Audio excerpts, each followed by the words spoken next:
Retro 8 and 16-bit games, on the other hand, unsurprisingly run incredibly well, and the overall gaming experience is absolutely stellar.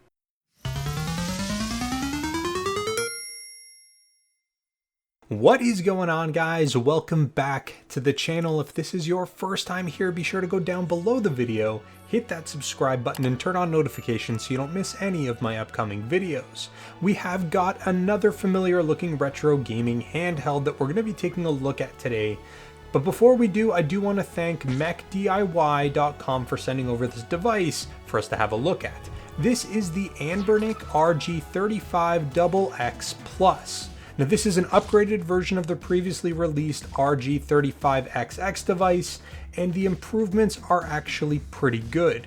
As always, we're going to go ahead and take a look at the specs and some emulation performance, but first, let's unbox and explore a bit. The packaging that Anbernic uses is very simple. Effectively, we have a wire drawing of the console itself, the name, and the color selection that you have in the box. Simple and clean. Inside, we've got the console itself elegantly designed. Now, I've got the transparent black version here, but it is available in a white or a gray color option as well. Along with the console, there is a quick start guide that will give you all of the details about the device and any hotkey combinations that you may need. Also included is a durable glass screen protector with the application wipes, and finally we have a USB Type-C cable for charging. Now, I've got the complete package as well that comes with a 128GB SD card loaded with a bunch of retro gaming goodies. Now, at first glance, the RG35XX Plus might not seem much different from the previous version, but it is packed with a couple of surprises.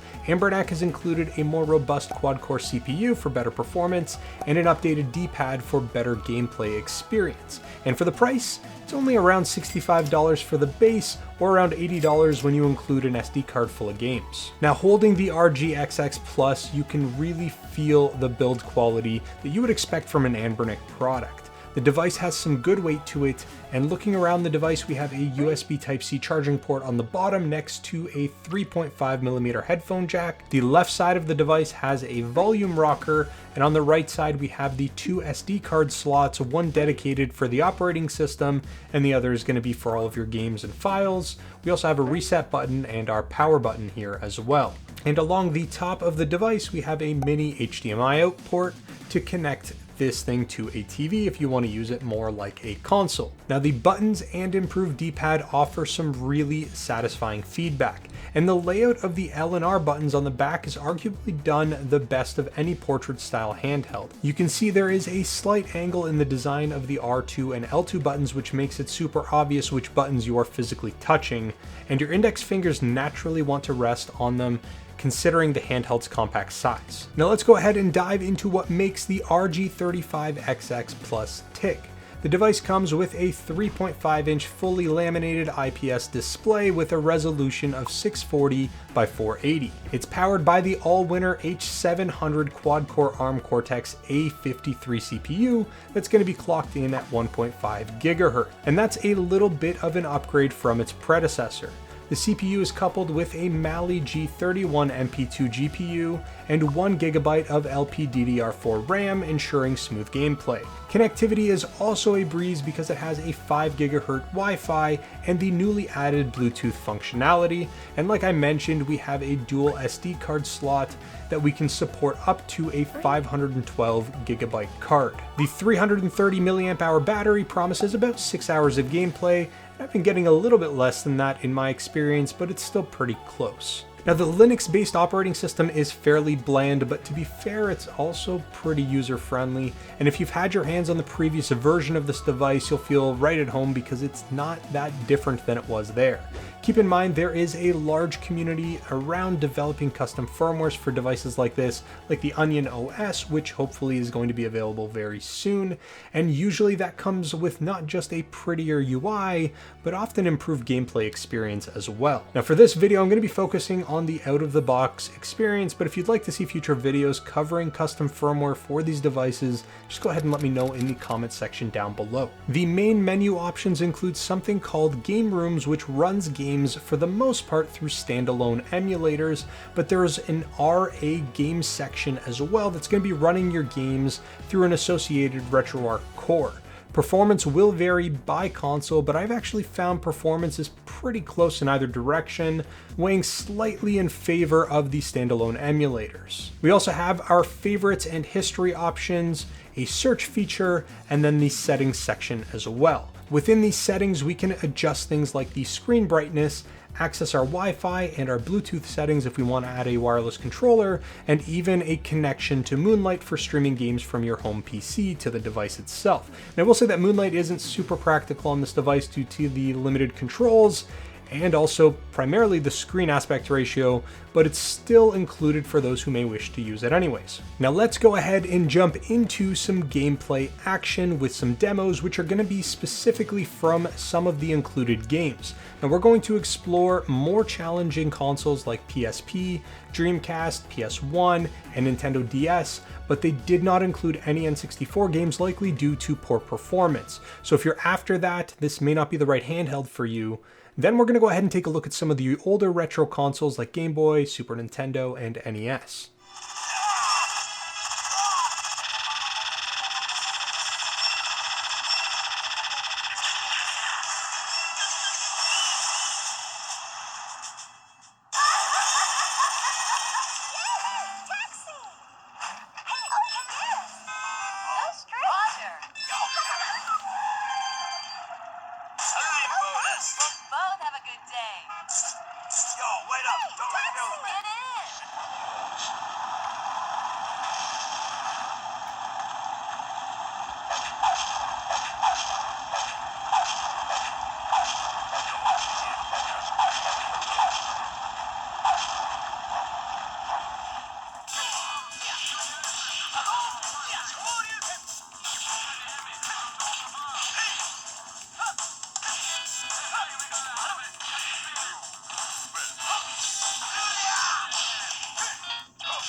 Now, I was actually surprised by the performance of this little device. Although PSP and Dreamcast did not all run the games at full frame rate, the gameplay experience was actually still fairly good. And I do appreciate that Anbernic does not just dump a bunch of ROM libraries on here, and for the most part, each of the games included actually does play and run reasonably well. Now, full disclosure, some of the harder to emulate games for PSP and Dreamcast are just not going to run on this chipset, so don't bank on it being able to add whatever games you want, like God of War or something like that, to this device. You're not even going to get mediocre results. Retro 8 and 16-bit games, on the other hand, unsurprisingly run incredibly well, and the overall gaming experience is absolutely stellar. Now, the new D-pad is a standout feature, providing much more precision control and responsiveness, especially in fighting games and some of the more intricate platforming games like you would see on some of the older consoles. It has a conductive rubber membrane, which makes them very snappy and feel much nicer to use, and overall this is a big improvement over the previously released version of the device. The action buttons, although not upgraded, do feel really nice and premium like most of the Anbernic products, and the overall build of this device is really well done. The Anbernic RG35XX Plus is a significant upgrade and a fantastic pick for retro gaming enthusiasts. For about $65 up to $80, it's actually a blend of performance, nostalgia, portability, and it's reasonably priced. Now, I will leave some links in the description down below if you want to learn a little bit more about the product, or if you actually want to pick one up for yourself. Thanks again to MechDIY for sending me the device to have a look at. But that's pretty much all I've got for you guys in this video. If you're considering picking one up or have any questions at all, drop them in the comment section down below, and I'll try to answer them. And as always, thank you so very much for watching, and I'll speak to you guys again real soon.